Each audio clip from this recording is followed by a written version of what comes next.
Thank you for listening to Mormon Sex Info. This episode is an archived episode and is only now becoming publicly available. Mormon Sex Info relies on contributions. To contribute, please visit mormonsex.info. And now, please enjoy this episode.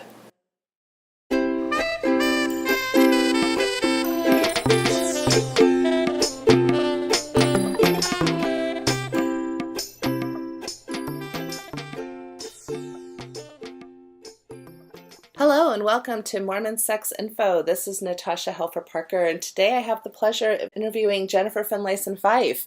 This is her first time on Mormon Sex Info, but her and I have done several podcasts on other shows, specifically Mormon mental health, and I always have just a great time interviewing, so very glad to have her on. She is a member of the church, grew up in Burlington, Vermont, is one of 8 children, studied psychology and women's studies at BYU, and went on to receive her master's and PhD in counseling psychology from Boston College. She has a private practice in Chicago where she works primarily with LDS couples on relational and sexual issues. And she has 3 kiddos, is married, and welcome to the show, Jennifer.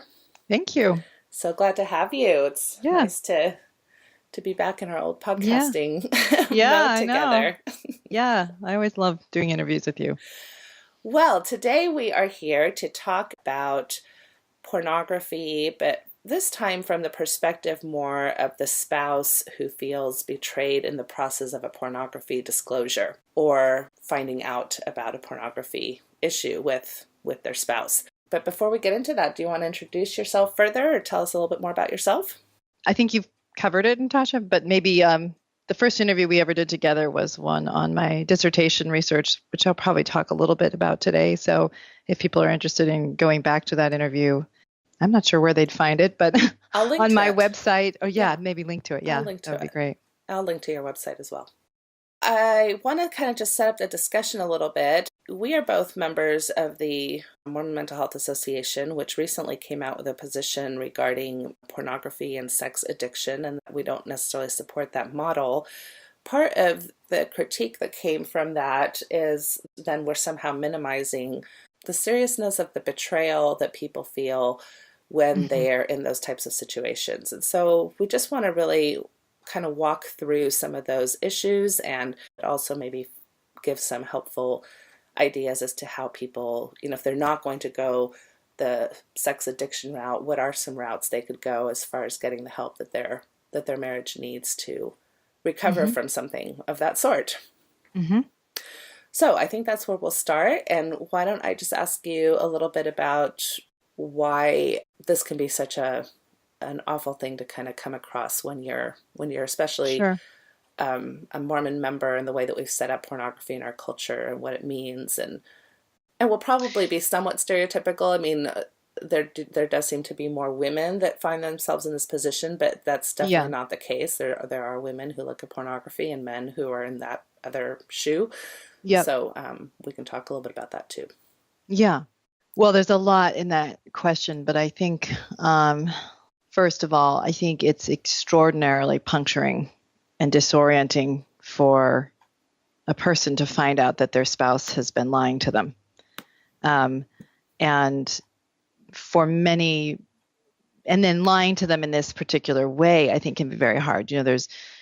When you have assumed a certain kind of sexual fidelity, if that's the right way to say it, or the assumption that your spouse's sexual energy is being directed at you and you only, and your spouse is giving you the picture that that's true, not because it is true, but because they want you to believe that about them, and you find out otherwise, that can be extraordinarily disorienting, because it throws into question who you're really married to. Who is this person?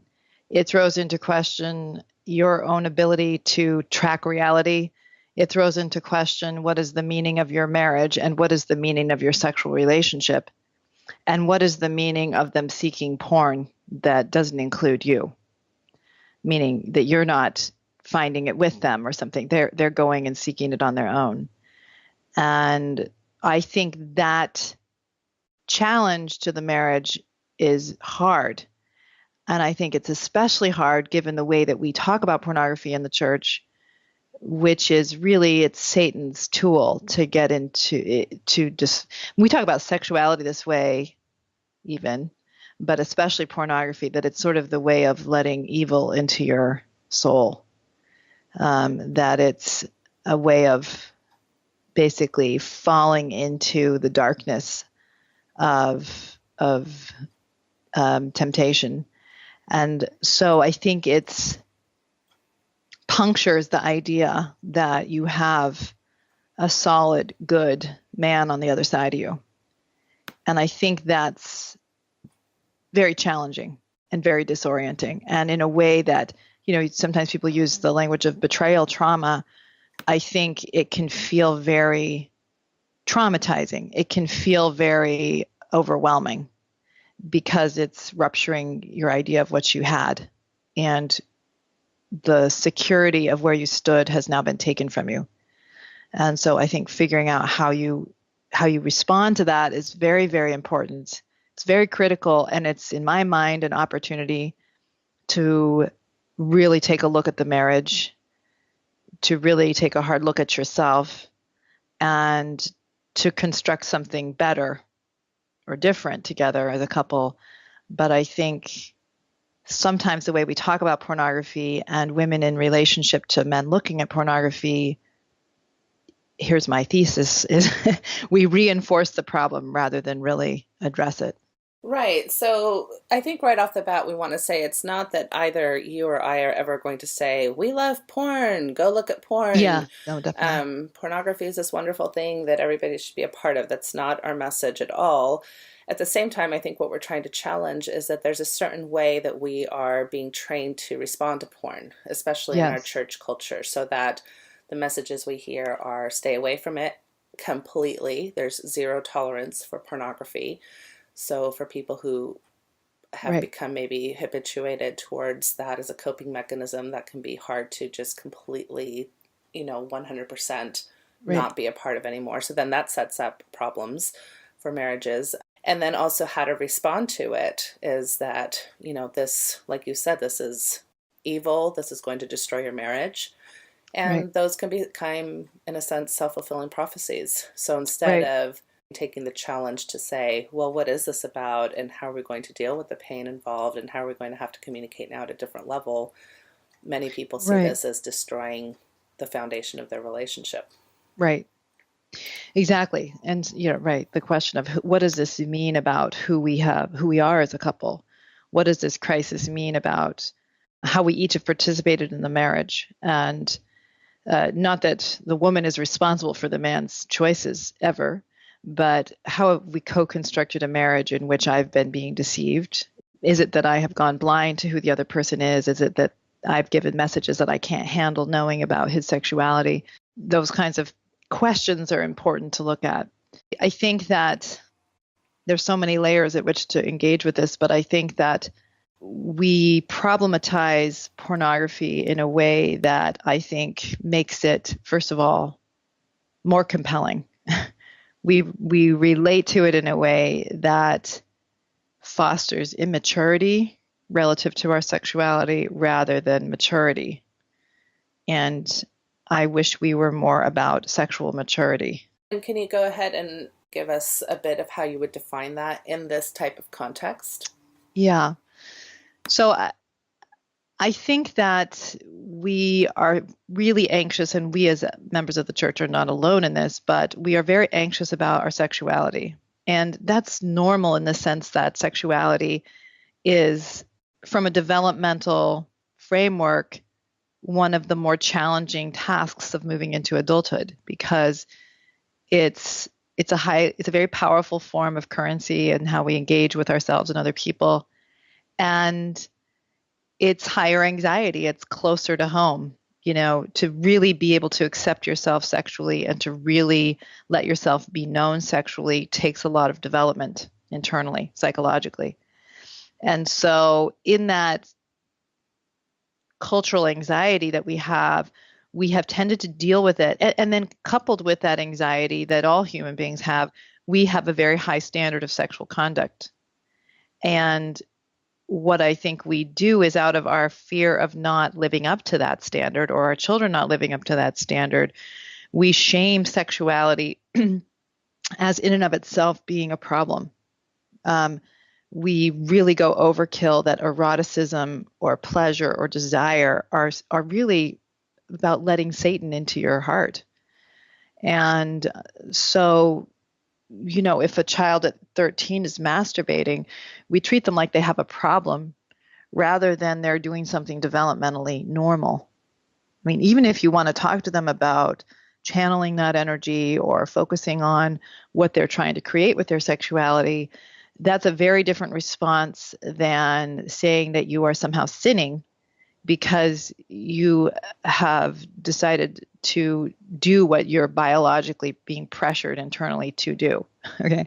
So that kind of disruption of one's relationship to their own sexuality is, in my opinion, a kind of cultural violence that we do to each other, and really sets up a profound anxiety about your own capacity for pleasure and eroticism and desire. And so, as I've probably said in interviews with you before, because I say it probably ad nauseum, but just if you were to, at age, as a child growing up, be told that if you like brownies and if you are drawn to sweets, that you are evil, that that's wrong, that that's bad, that you feel that way, that what that's going to do is make brownies and cake become either so shaming that you become anorexic, like you just won't deal with it at all, or it creates a kind of hyper focus on that reality in a way that you don't integrate it. You don't find a way to be in relationship to sweets that's good for you, that blesses your life, that that helps you find pleasure in life in a way that adds to your strength, doesn't undermine it. But when you problematize the desire, even you disrupt a process of how do you integrate this thing into your life that's good in proportion without it consuming you. So instead, you either become anorexic or you're bulimic. You're compulsively eating. Okay, I feel like we do that with our sexuality. We don't foster the integration of our sexual desires into healthy way, into a healthy relationship to pleasure. And if you're going to move into adulthood, you have to learn how to come into healthy relationship with all sources of sensual pleasure, which is fundamental to being human, and it's fundamental to finding joy. And we disrupt it. And so one of the ways that we give that message is around shaming masturbation and shaming pornography. And I'll get to the betrayal part in a minute, but I'll say a couple more things about it and then I'll get to the betrayal piece. I think that, for example, when I was 10 or 9 or so, my father had a book on his top shelf called The Naked Communist. And I scaled his bookshelf to get to it because I wanted to see if there were any naked communists inside. And probably it was good for me that there weren't. I'm not sure that seeing Stalin naked would have been good, but anyway. But, I guess I'm saying that's a natural curiosity. And I'm not here to say like, oh, marriages need porn. I'm just saying like that the fact that someone is drawn to it doesn't mean anything's going wrong. Figuring out what relationship you want to it, if any, and how it relates to your larger goal of being capable of being a loving, intimate partner, which I think is what creates the most happiness in life, to be able to bring your sexuality into a committed, loving context. How, if that fits in or doesn't, is a much better question or a much better frame than don't do it at all, or that it's shaming in and of itself, or the interest in it is shaming. Because if you can't accept that part of yourself, you're going to struggle either in compulsivity or restrictiveness that undermines your self-acceptance and your self-development. So that's the frame in which I think many people in the church are trying to navigate their sexuality. And then I think So there's a lot of anxiety around it culturally and a lot of accessibility of porn. And so it's just easy to stumble into it. And we're not asking ourselves the question, what relationship, if any, do I want to this? And what would it look like? And can I be honest about it if I do want a relationship to this? Can I back up my own position enough to actually stand up for it? Instead, I think men in the church are given a dual message of entitlement around sexuality, coupled with a message that their sexuality can be destructive. And that fosters a lot of lots and lots of Mormon men look at pornography. And so you have this idea that you can't do it or you're bad, but that, your wife's not putting out enough or whatever, because of your sexual entitlement will often drive you to justify doing a behavior that she wouldn't be comfortable with. You're not sure you're comfortable with. You can't validate it enough to stand up for it and say, I want to do this. And yet many, many people will go and say, given that what I can't get from you or how unhappy I am with you, I'm going to go and sneak this and betray our assumptions, about who I'm supposed to be, and feel justified in doing that. And it's part of what I think is very dysregulating for women. Again, I'm going with the stereotype, but women finding out. It's not just what you've been looking at pictures of other women, what you've been doing this and I had no idea, but who is this person that's willing to look so righteous and good, and yet he's willing to lie to me day after day after day about what he does and who he is. And lie to the system. So the bishop, yes. And in other words, a lot of these men have callings and are serving and are doing absolutely kind of that picture of the righteous priesthood man. Right. And yet exactly. This can seem like now you're leading a double life almost. Absolutely. I think that it's disorienting also because we have cultivated in our way of thinking about men and women, not just the entitlement of men and their natural sexuality, right?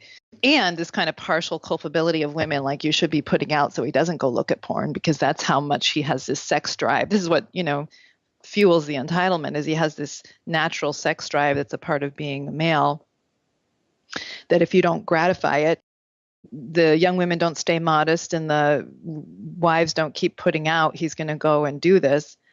That's one of the messages we have. But also the idea that part of what's so hard about it, I think, is that many women have thought that what they're signing on for when they get married is that this person is going to validate my sexuality, that he's going to validate me, make me feel like a whole person. In fact, I'll even, in many cases, curtail some of my development as a person to be married to you, to fold into your identity. And you then should give me a sense of self and give me a sense of worthiness and make me feel that my choices are legitimate and that you need to make me feel like I'm an equal to you. And that's the kind of implicit contract. And what's often really troubling is not only is he not making me feel good about myself, he not only has he exposed that he's not that quintessential good LDS man who's leading me into heaven and leading me into a good life. He's and not our living entire family. And our entire family. He's betrayed that. And it's so invalidating of me. He's punctured my dependency on him. I can't depend. This is the person I thought I could trust, and I can't trust him. This is the person I thought I could follow. And who am I following exactly? Who is this guy? And his sexuality, he's not using it to validate me. He's directing it at least at other images. And what does it mean about my sense of self relative to him? And so for many women, it feels very personal in the invalidating sense. It feels very personal in many ways. It's very personal in the sense that it ruptures the contract the implicit contract around who he is and who she is. And it ruptures the sense of sexual safety that was there, or at least people hoped was there. And it ruptures the sense that I can, in this marriage, not have to worry about being able to validate my own sexuality, my own sense of self. I was depending on him to do that, and he's not doing it. Does that make sense, Natasha? I don't know if you want to ask me clarifying questions or. No, I think that all makes sense. In fact, I'm just going to kind of go through some of my thoughts and piggybacking a lot of what you're triggering for me to think about. I really liked your setup about the messaging that we receive, and it really does seem very cyclical to me. It's like this pattern, this rut that we're in, where on some very basic level we say sex is good, but, there's this huge but. And that's where all this anxiety comes in that you've described so well. And so then from a very early age, our teenagers are being given messages around how to negotiate their sexuality with themselves, which is not often from a place of personal authenticity.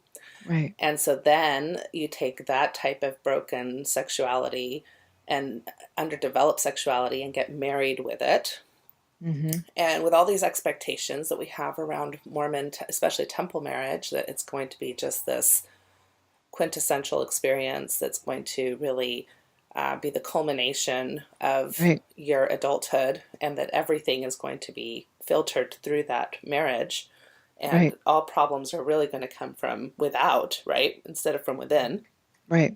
Is I think what a lot of the expectation is. I talk about what I call protection model marriages versus intimacy model marriages. That's kind of the language I've been using. And I think that, I don't know your experience, but my experience working with Mormons is that they're generally like really good people, really loving people, really devoted to one another, committed to one another, even when there is this type of problem involved in their marriage. And so it's this protection model marriages is what I call this idea that because we've set it up as this huge issue and it's unsafe to share with you any sexual part of myself that doesn't fit this very prescribed model, then I'm both protecting you from my awfulness and I'm protecting myself from your reaction to my awfulness. And so then we can, and this comes from a very loving, well-intentioned space, because if I tell you this, it might destroy our marriage, or I will not be safe, or you will not be safe. And therefore I need to keep this secret in order to really prioritize our marriage. I think that's how a lot of people see that. Can I say it slightly differently though? I'm not as quick to sign off that it comes from a loving place. I mean, I know what you're saying. It is like, I don't want to put you through the horror, and I don't want to even take myself on about how my behavior is incongruent from what I profess.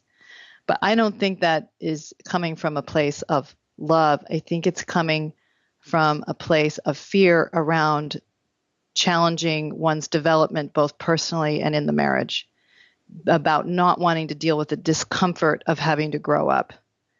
And so I get it that it's protective in the way you're talking about, which is I have been told a good man takes away a woman's anxieties. That's for sure. Sure. That's different than that's good for a woman or a man to do that. Yeah, and I would totally agree with that. I think when I say love, I think that's where they think they're coming from. Like I'm being very loving in this approach versus an intimacy model marriage, whereas that's kind of what you're talking about is what really is good for us. And oftentimes what we know is that what's really good for us isn't always easy to get, or it's hard to get there, and it's uncomfortable to get there. Absolutely. And so then that would mean really having to show who I am to you and deal with the discomfort of the showing of that.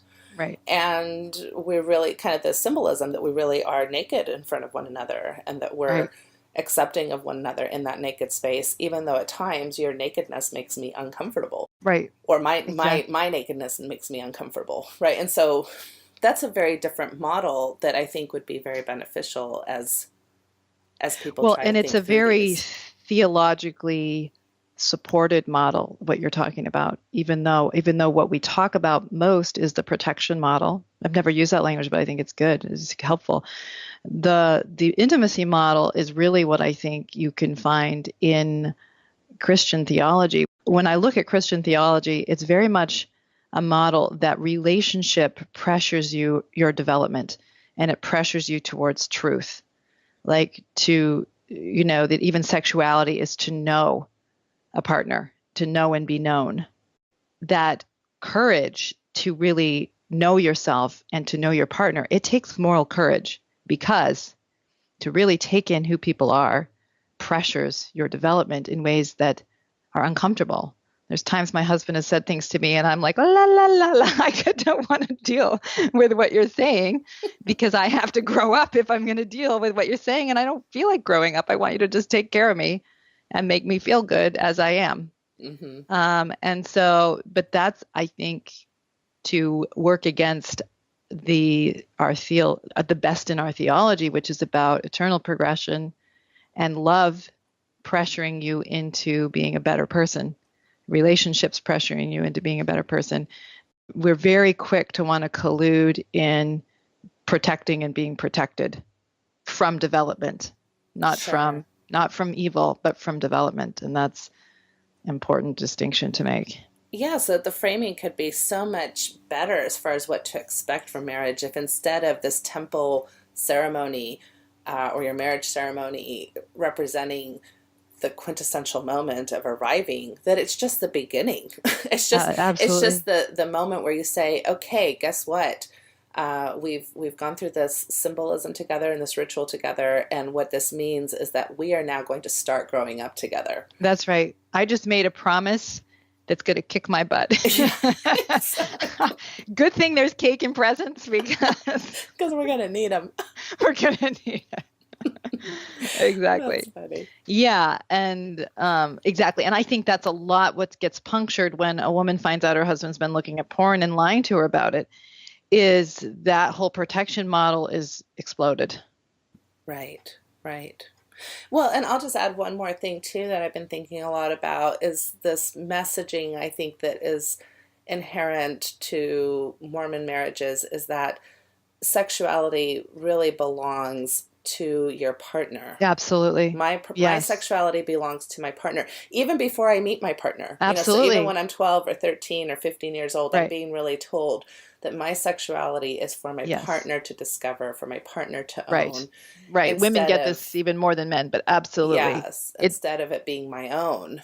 That's right. That's why we don't like masturbation. And our cultural fantasy is, if you're really a good person, your spouse will awaken this in you on your wedding night.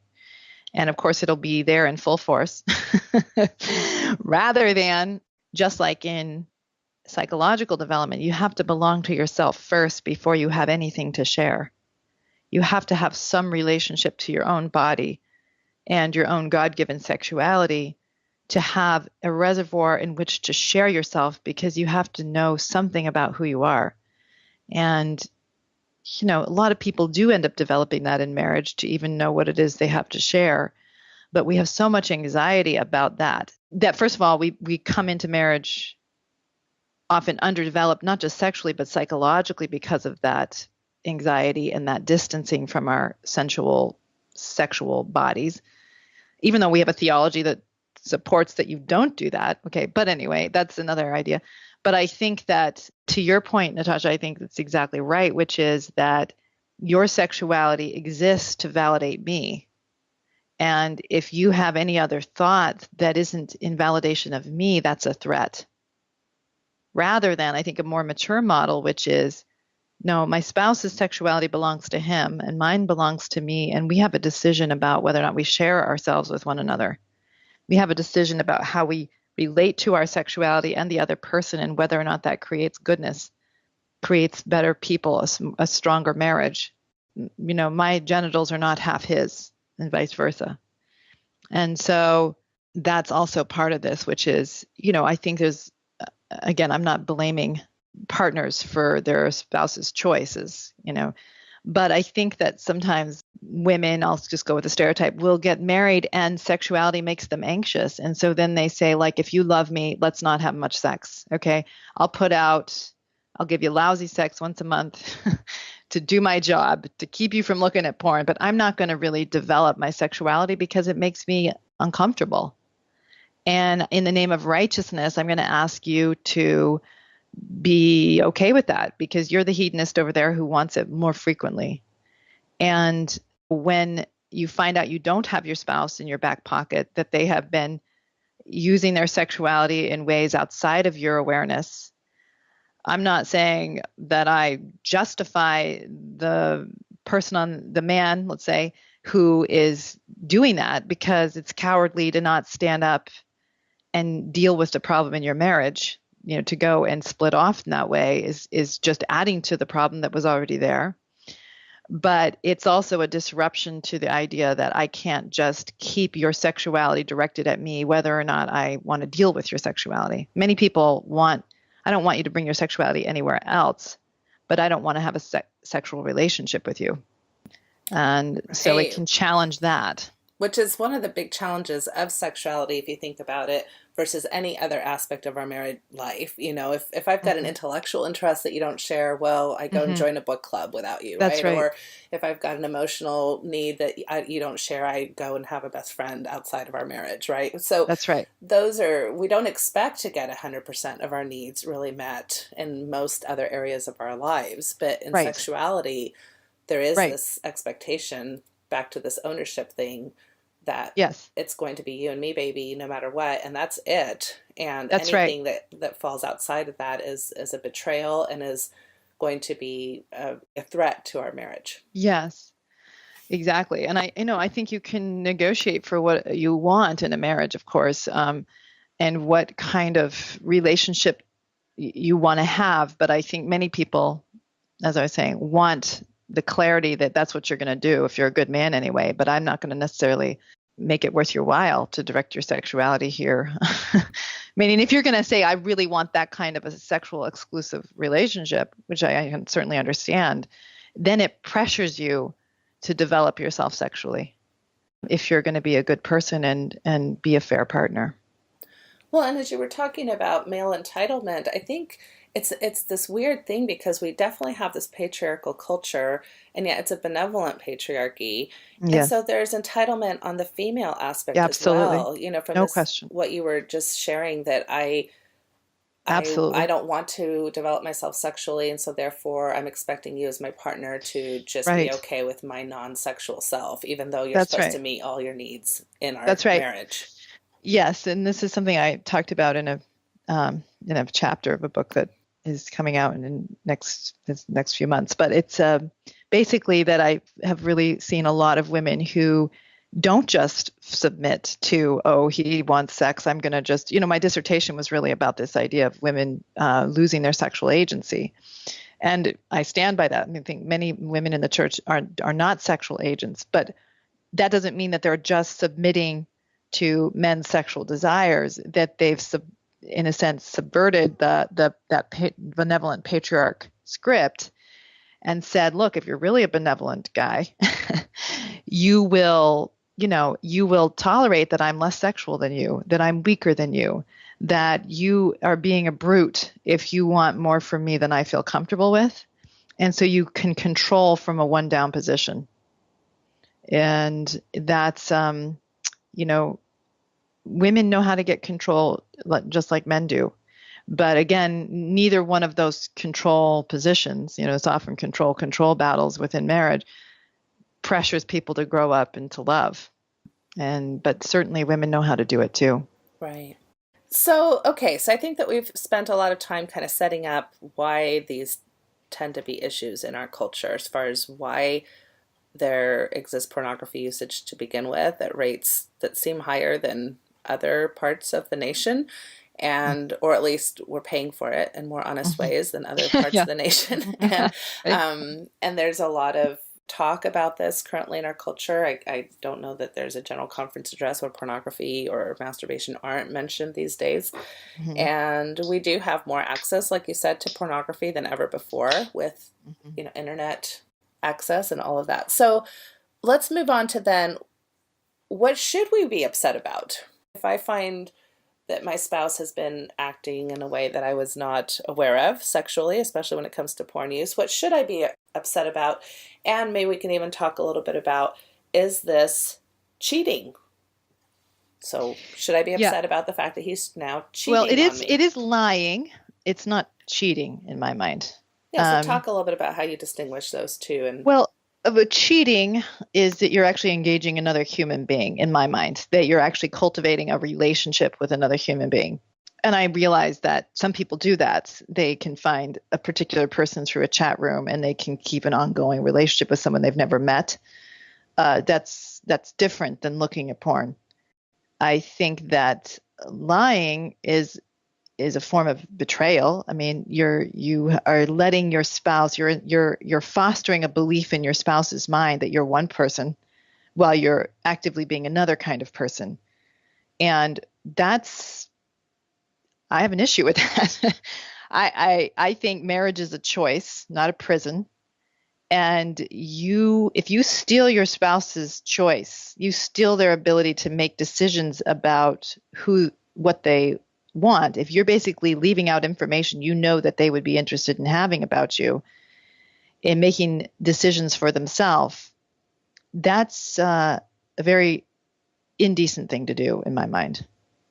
So you can say, look, I had a client who once basically said to his wife, I'm not gonna stop looking at porn. I'm not gonna stop hiring prostitutes. So deal with it. Okay. That was his response. And as indecent as that is, arguably, I thought it was at least decent that he's like saying, I'm not going to change anything. Okay. he was honest. So he's honest. So at least she could. So then my response to her is, did you get that? Okay. He's being really clear that if you're going to be with him, this is what he's going to be doing. And now you get to make a choice. It may not be the choice you wish you had to make.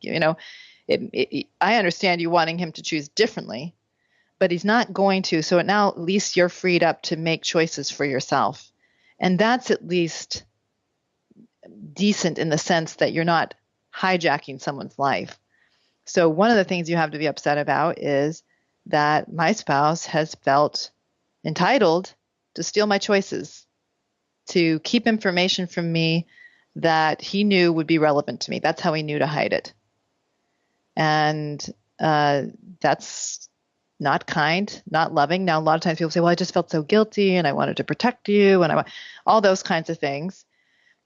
But that sure makes it sound nicer when in reality, it's like, I didn't want to be accountable to you and let you really, and to myself, and really let you know who I am, even if it's problematic.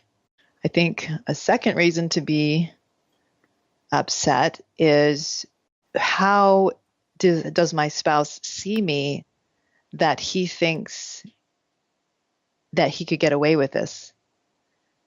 How does my spouse see me that he thinks lying to me is a superior alternative to being straight up? And why do I think he sees me that way? And what, if anything, do I have, what role do I have in that, if any, in him seeing me in that demeaning way? That I can't handle information about him, that I can't manage myself if I were to know the truth about him. What sense do I make of the fact that he is choosing to see me in that light? Is there truth in it or isn't there? And that's not just a challenge to him, it's a challenge to yourself. Yeah, because the reality is that oftentimes that is what ends up happening. Oftentimes people share their innermost vulnerabilities and exactly what they were afraid of happens. The wife gets the kids and takes off, and that's it. That's the end. Yes. Right. And so what does it mean about me and him? And then I think a third thing, if your spouse comes and tells you, okay, that's one challenge. They've come forward. They said, look, I've been hiding something from you. I'm feeling uncomfortable with it. I want to be straight with you.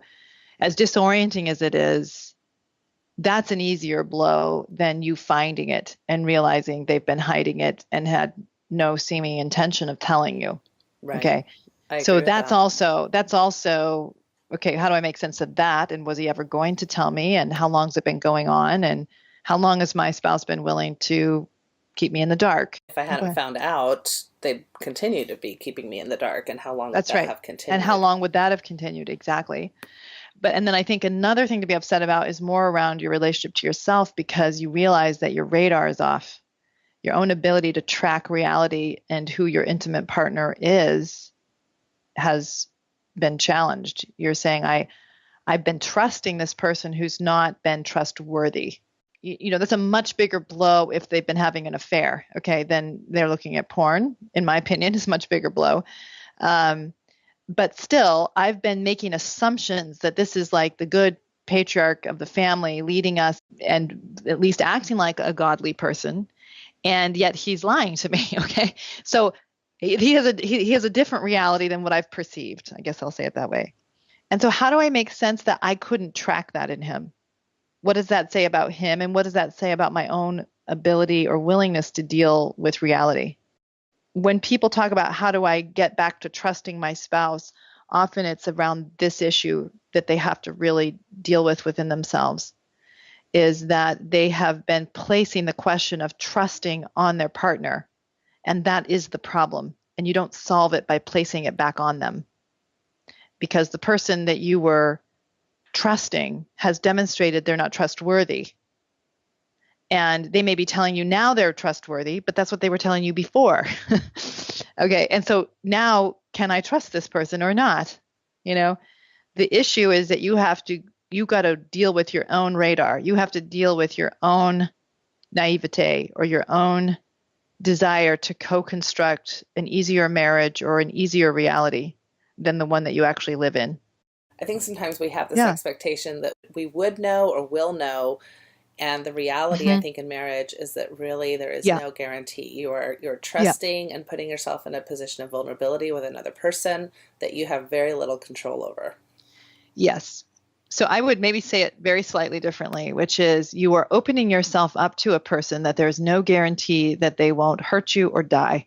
Okay. Right. There are risks connected to letting someone matter to you inherently. And you can keep yourself from letting somebody matter to you. And many people try to do that in marriage, actually. I'll let me matter to him, but I'm not gonna let him matter to me, as a way of trying to manage that vulnerability, that exposure. But I also think we in our church culture have cultivated a kind of blindness and dependency in women that pressures their underfunctioning in this way. That you should just defer to his judgment. As long as he's following God and he looks like he's following God, you can sort of let yourself off the hook in this way. And you can just trust that all will be well as long as you're living a good, righteous life and you can track that he is. But see, that's just not good enough, because you've already tracked that you thought he was, but he wasn't. I think that in reality, when women have found out about their husband's porn use that he was keeping from them, or affairs, that there was often data points that did not fit together, but that they did not want to deal with, and they willingly kind of put them aside. I'm not saying that you can always track everything, okay, or that you have control in a marriage. You don't. You don't. People have agency. They get to make their choices. But the other part to look at is, where have I colluded in my own underfunctioning? Where have I not really taken responsibility for the marriage that we're creating? Where have I not really taken responsibility for my decision to trust? So I will say to people, my goal is not to help you trust your spouse. That's not my goal. My goal is to help you to get better at determining if your spouse is trustworthy. And it puts the sense of onus on the person who's offering the openness and offering the trust around tracking the person that they're with, rather than looking for, someone who's going to take care of them. I feel like that a lot of times in the way we talk about women whose husbands are looking at porn is you basically whip him into shape along with the church until he's pleaded and promised that he's worthy of taking care of you again. That's what we want. And that's not the right model for developing strong people and equally yoked partners in a marriage. And strong sexuality. Exactly. Yeah, because I think I would add one other thing that I see a lot of women very upset about, which I think this is much larger than the Mormon culture, is that women are constantly given the message that their value is in their sense of attractiveness and Yes. sexiness, right? Desirability. Yes. And so if you're all of a sudden realizing that your husband's looking at another woman who is maybe feels more attractive, or has bigger boobs or has tighter stomach Abs. Yeah. muscles or not stretch marks from having the 4 kids you've had together, or Mm-hmm.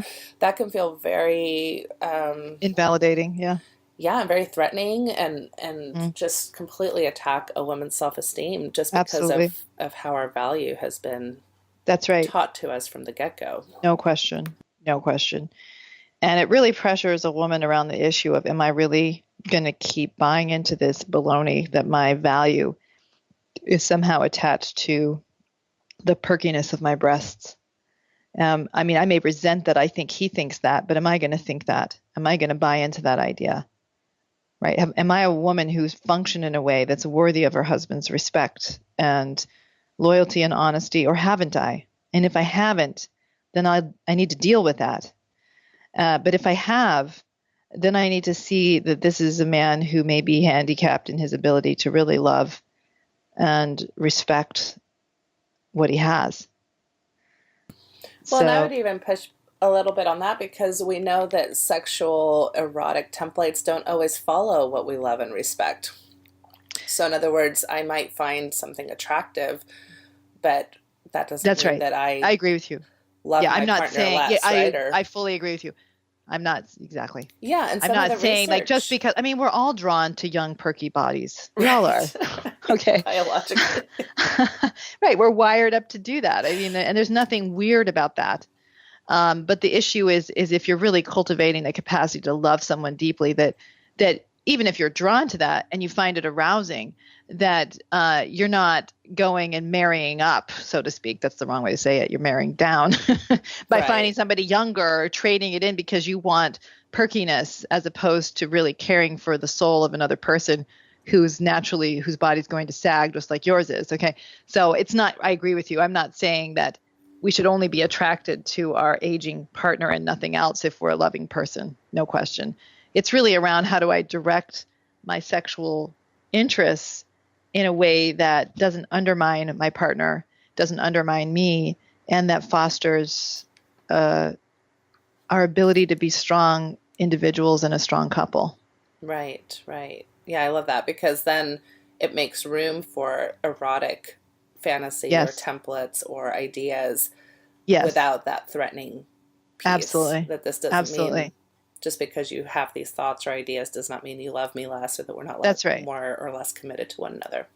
Yeah, part of being a strong person is I can really make room for you and your sexuality, even if it doesn't all validate me, and that I can love you enough to tolerate that.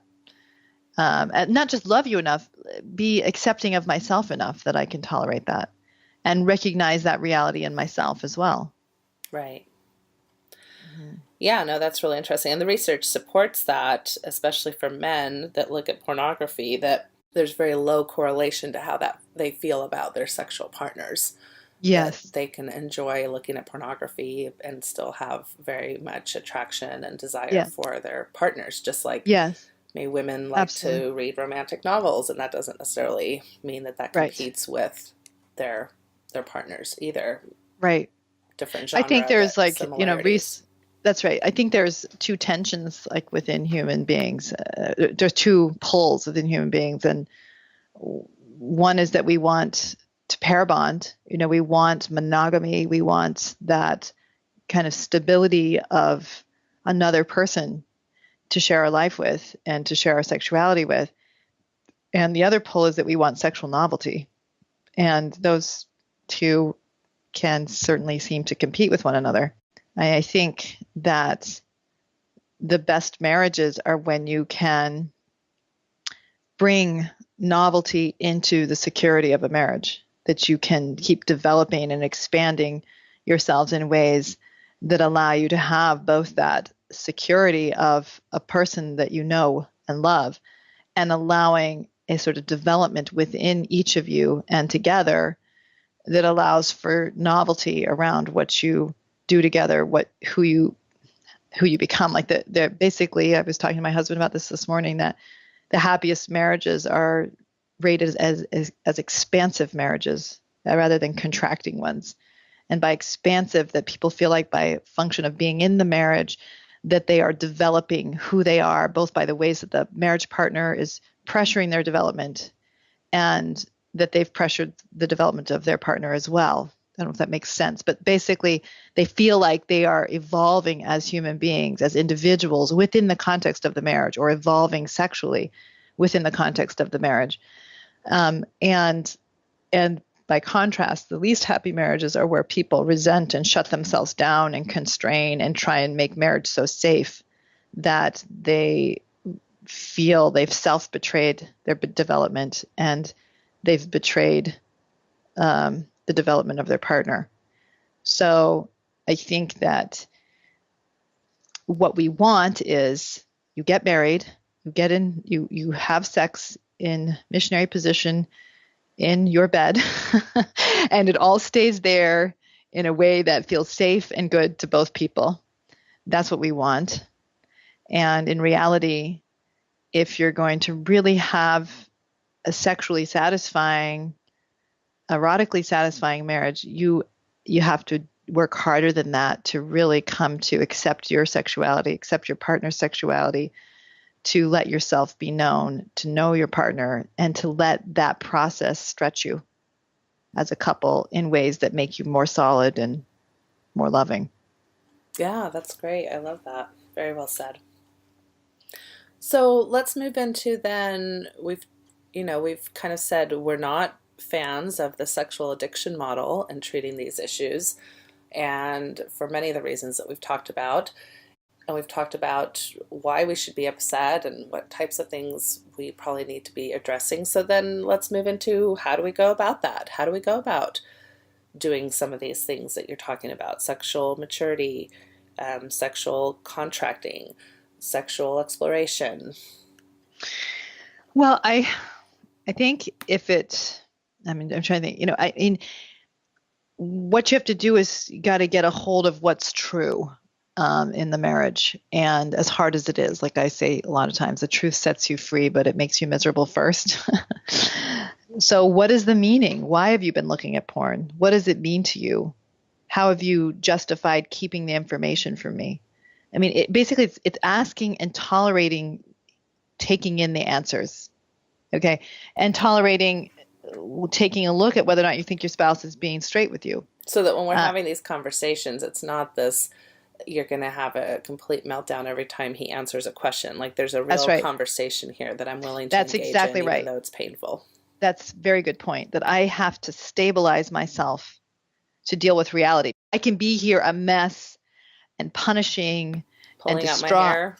Yeah, pulling out my hair and then say, tell me why you're looking at this. Okay, that's a very different conversation, because you're basically giving the message of, you owe me, buddy, and you better give me the right answer. And then you're going to get another liar. You're going to get another version of lying on the other side, because you're co-constructing a marriage in which you can't deal with the reality of who your spouse is.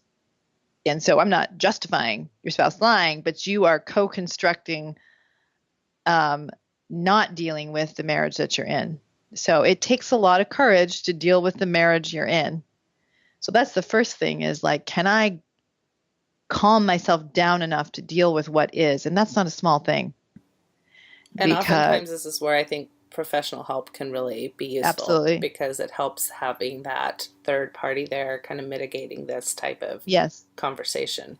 Yes, exactly. Helping people keep track of what's happening both inside them and in the other person. And I think, so then the questions are like, what have you been looking at, and how long, and why? What sense do you make of it? And we talk about porn as a monolith, and I don't think it is. I mean, there's There's the whole range on the internet, unfortunately, of you can, looking at beautiful naked women, okay, as one end of the spectrum, to raping children. Okay, so porn is not just porn. I mean, there's meaning, I think, at least in understanding who your spouse is around what they've been seeking out. What's the erotic template about? What's the erotic template about, right? And I'm not here to shame any, I have a client who wears nylons, and I don't think that it's not problematic. I mean, it's not, just because it doesn't validate your erotic template doesn't necessarily mean that it's a problematic template. Okay. But it's at least worth understanding, like, who are you in this way and what is it that you're seeking? And what's the classic, if your sexuality is different than my sexuality, then it's a problem. Yeah, exactly. It's perverse and disgusting. Exactly. Only what I'm comfortable with is healthy sexuality. Exactly. So that can be hard to get your head around, who is my spouse in this way, because it may not be what I wanted him to be. How do you make sense of lying to me about it? How do you make sense of hiding it from me? What is it? I think just answering it, do you think it has anything? A lot of times we're afraid it has to do with my inadequacy and my inadequacy as a sexual partner, my inadequacy of my body. Well, sometimes women fear that, but then they make their husband responsible for reassuring them that that isn't the case. Rather than, I seem to think this has something to do with our sexual relationship. Okay, why do I think that? Maybe our sexual capacity is lacking. Yes, exactly. So am I just beating him up for sort of exposing a problem that I haven't wanted to deal with either? And does that really have to be the worst thing? Are we supposed to know everything about sex, especially towards the beginning of our marriages? Isn't that something that we're supposed to be getting better at with time anyway? Right. Exactly. So is there something about who we are as a couple that is a problem in your mind and that you think we need to address? Or does this not have anything to do with it, but you just want privacy in your sexuality? And what sense do you make of wanting that privacy? And or do you want to share it with me? And would I want to do that? I mean, those are the kinds of questions to basically understand what it means so that you can make good judgments. And you can have the spectrum in terms of who people are, that you could have somebody who's been sexually frustrated and guilty and kind of doing this, and they really want to be more aligned internally, but have not done a good job of standing up for it, and want to have a better sexual relationship with their spouse and haven't done a good job of standing up for it. But you recognize in the exploration that we've kind of gone off course a bit and we need to course correct. And I think we can create a more open, honest sexual relationship. And then you might find out more about your spouse and find out it's darker and more problematic than you thought. That maybe they're looking at porn, but they've also been in chat rooms and going to strip clubs and in more compulsive behavior, more pervasive and problematic behavior. You could find that out. I'm certainly not saying that you're going to find that out. Right. But then you have been spent that you weren't aware of. Or that you weren't exactly that there've been exactly right, that you've been spending family money, that you were keeping that information from your spouse, or your spouse was keeping it from you, I should say. So, you have a different problem. What does it mean that my partner is willing to go out that far on a limb and keep me in the dark? And then the issue of how remorseful are they for the deception? Meaning, I'm not saying, you got to shame this person into compliance, but how accountable are they? That's what I want to say. How willing are they to deal with their behavior, and how transparent and honest are they willing to be about it? Because that's a very important indicator of who you're really married to. And so it's not just a porn issue. It's really about who is this person in relationship to the porn, and how are they really accounting for their behavior, their choices, and their role in the marriage. Because there's a world of difference between, I've worked with people where, they're looking at porn, their spouse finds out, and maybe they start going to SA meetings and they stop looking at porn. But the real issue has never been dealt with, which is in one case that I'm working with, where it's It's about a long-standing marriage of entitlement for him, putting on the picture of a good man while he basically heroically does things in the family and then goes and takes what he wants whenever he wants it.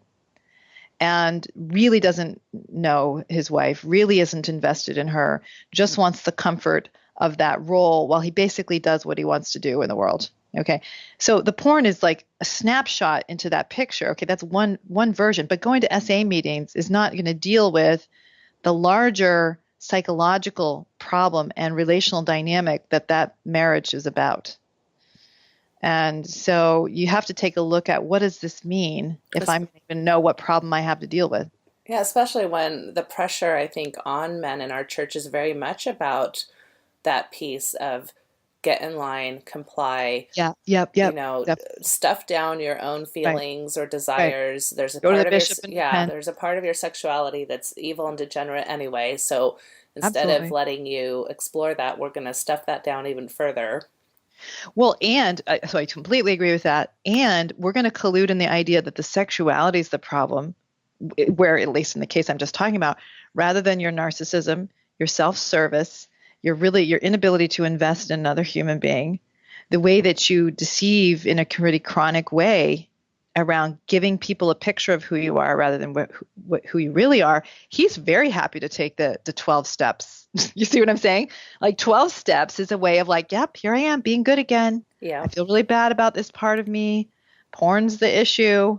I'm really, it's been 29 days. I mean, I'm not being dismissive of people who are trying to align their behavior with what they believe, but this is a way of doing more of the same problematic behavior, which is I'm now looking like that good guy again, but I'm not really dealing with who I've been in this marriage.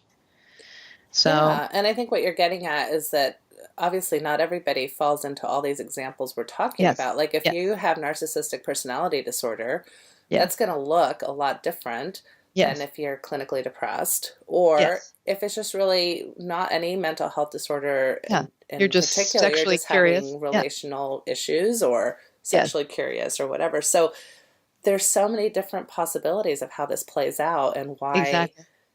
Well, that's a big part of the critique of the sex addiction model, is that it really doesn't look at the underlying diagnosis. It just focuses solely on the sexuality piece. Right.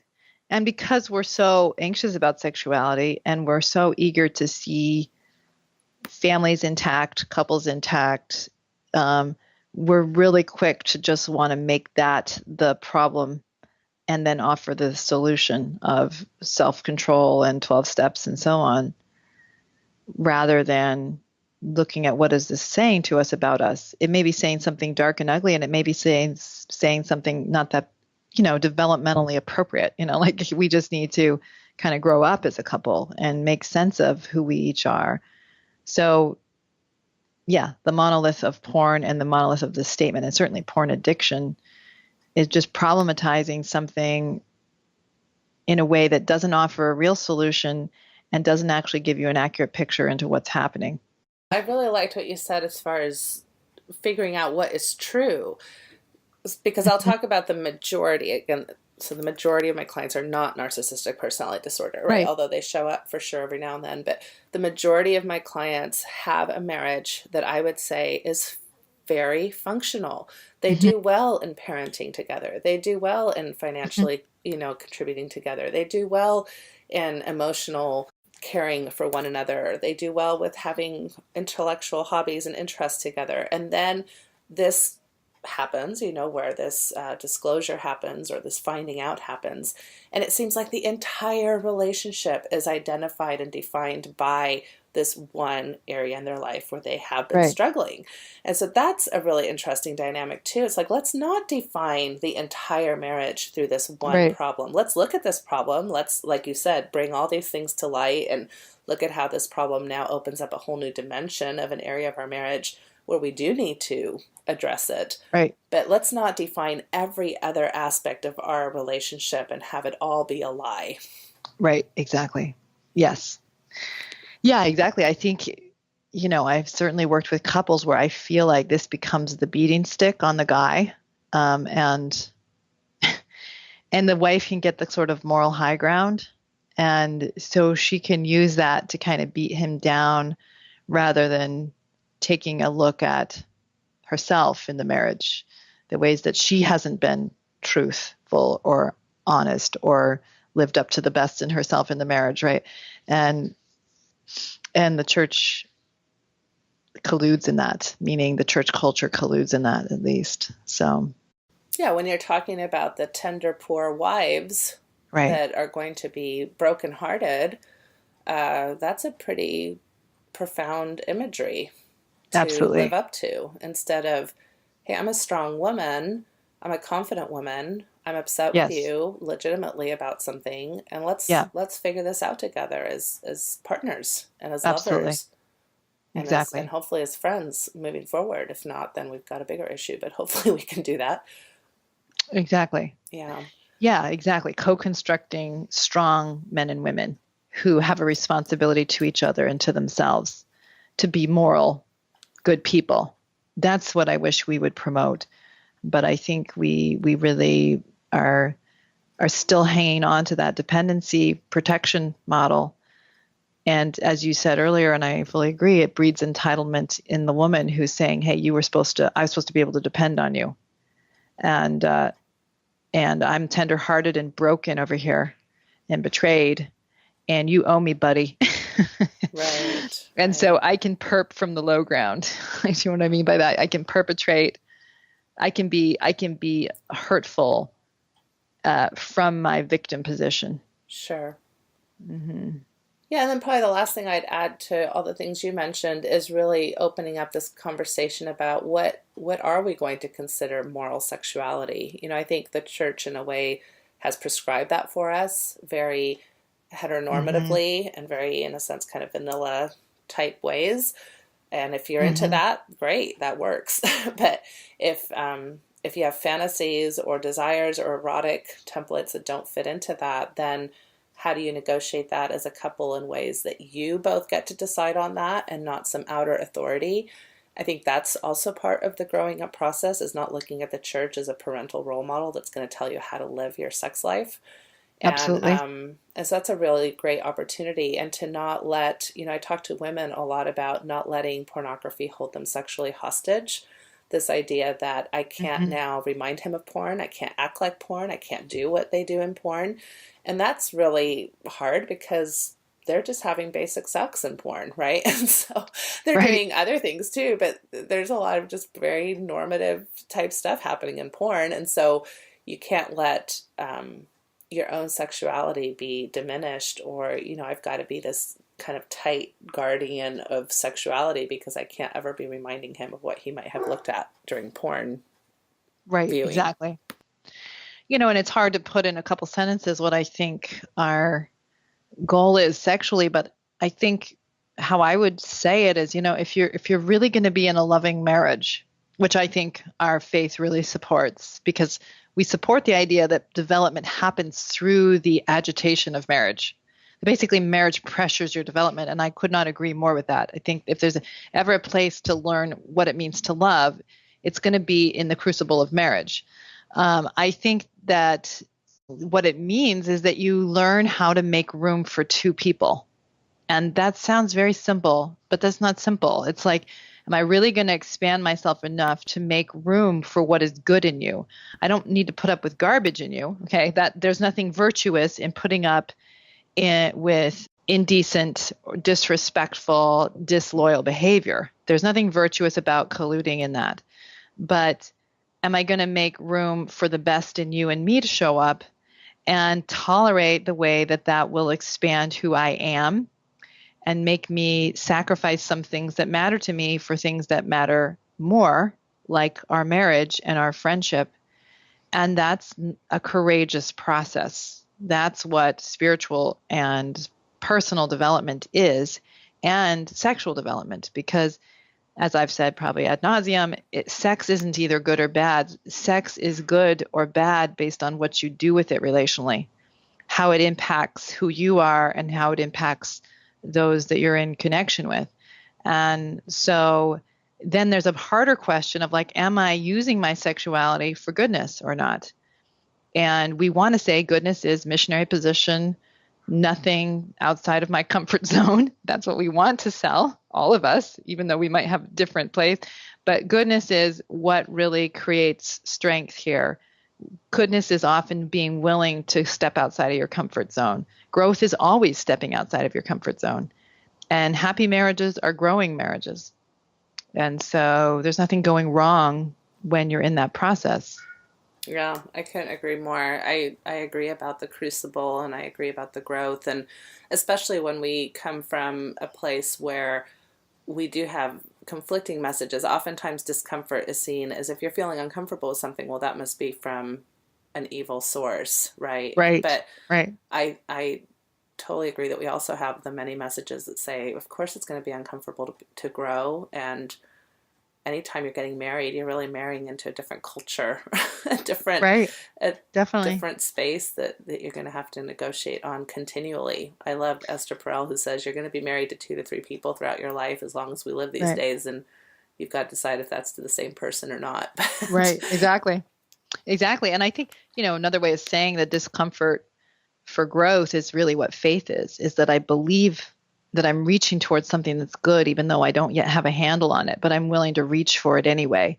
I'm willing to be uncomfortable because I feel like this is the right thing to do, even though I haven't yet mastered it, or I don't have a full sense of what it is. And, even the planting of a seed in Alma 32 is like, sometimes you just have to try things. You've got to push yourself and let yourself make mistakes, and change your mind and so on as a part of that expansive process. That's all fundamental to human development. That is at the core of the gospel, in my opinion. The only thing I would add too to your comment about you don't have to put up with indecency, at the same time, I would say we do have to be willing to put up with weakness. That as we show up, just like we want somebody to accept our weak spots, we need to be able to be willing to accept our partner's weaknesses and Yes. areas where they need to develop. And that's different than putting up Yes. with indecency or abusive behavior. Yes. I mean, I agree with you. I'll say it slightly differently though. I mean, I'm borrowing a quote from David Schnarch, where basically love is giving your spouse the fewest of your limitations that they have to deal with. Love isn't, hey, live within my limitations. So certainly we're showing up as works in progress, and we are going to be imperfect with one another inherently. There's no getting around it. But saying, hey, you have to live, this makes me uncomfortable, therefore you have to live with it, is not love. And colluding in that is not love. Like I said earlier, that we want to call it love, but it's fear-based, and it's a collusion in our non-development, which is not the same thing as me saying be a tyrant and don't put up with any limitations in your spouse. I'm saying, stand up for goodness in yourself and in the other person. Well, as usual, it's been wonderful talking with you. We have great conversations about these types of issues. I know. Can It's always fun. can I just ask you to give us any closing thoughts or anything you'd like to leave us with? Well, a couple thoughts. I love that I get to have these conversations with you, Natasha, because you're awesome. And I love our Mormon people, and like what I very often see is a real earnestness to sort through these issues and to do goodness around this stuff and trying to make sense of it all. And I respect that process in all of us. It's looking like that I'm going to be hosting a tour of Europe, of Italy next summer for Mormons. There's going to be I've been asked to be like the main presenter, and it's an 11-day tour in Italy that will include seeing the new temple that they're building in Rome, which before it's dedicated, so people can tour it, and then we'll go see the Vatican. I'm not responsible for organizing the tour itself, but I will be doing a couples sexuality retreat kind of thing through the 11 days in Italy, romantic Italy. So anyway, if anyone listening to this is interested in that, there's going to be more information coming out about that. So that's awesome. That sounds amazing. If you're interested, that would be good time and money spent with Jennifer for sure. So she does really good work. Yeah, thank you. All right. Well, thank you so much for coming on the program. I think this was a very useful discussion, and I hope listeners can find some wisdom in what we've shared, and hopefully be applicable information for the situations that many of us are dealing with. So thank you so much for coming on. Thank you, Natasha.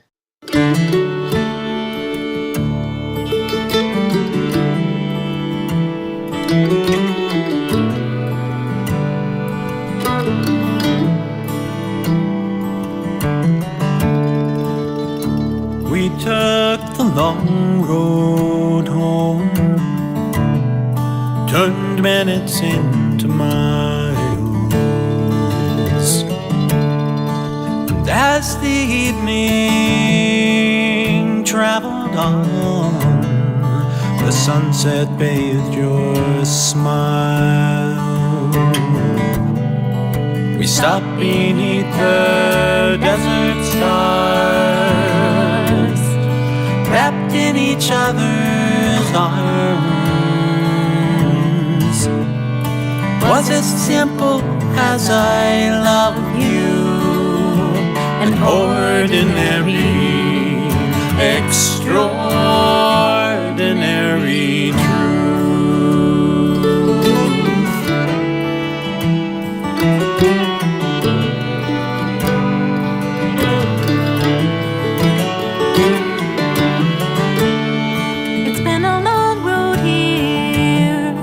A trail with tears, pain and sorrow too. But through every storm we traveled on, like lovers do. And if sometimes we fell apart, we always came back home.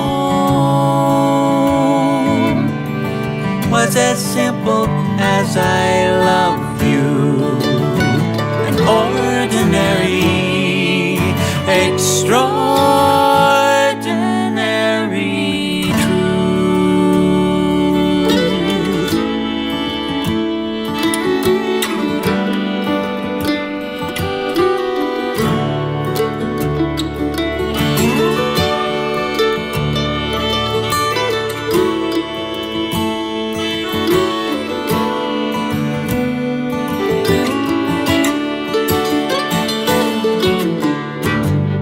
Some people say love is blind and forever is too long.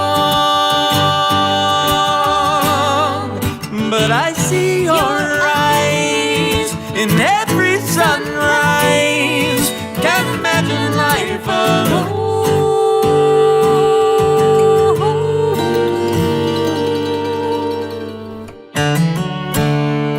Let's take the long road on together until we're gone. Want you by my side till the day I die and into the beyond. It's as simple as our love is. That's how I wanna go, all wrapped up in the arms of our extraordinary, it's nothing ordinary love.